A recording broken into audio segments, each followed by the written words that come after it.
PlayStation 2 Slim laser replacement. You will see two small clips holding down the metal rod attached to the laser assembly. To remove the laser assembly, unscrew the clips.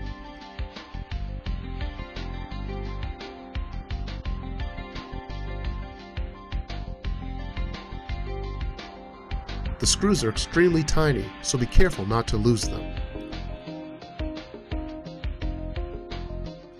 Slide the laser forward and lift out. Remove the metal rod and then carefully pull out the ribbon cable.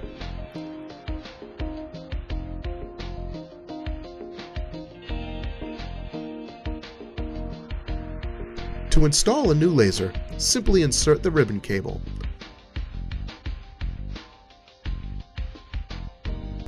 Flip the laser over and align the notch on one side of the laser, and on the other side reinsert the metal rod and slide it in under the two tabs.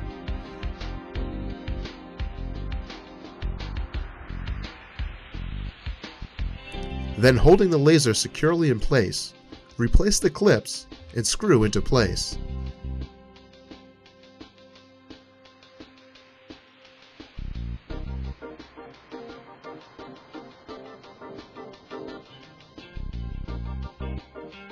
Do not tighten the screws until you have both in place.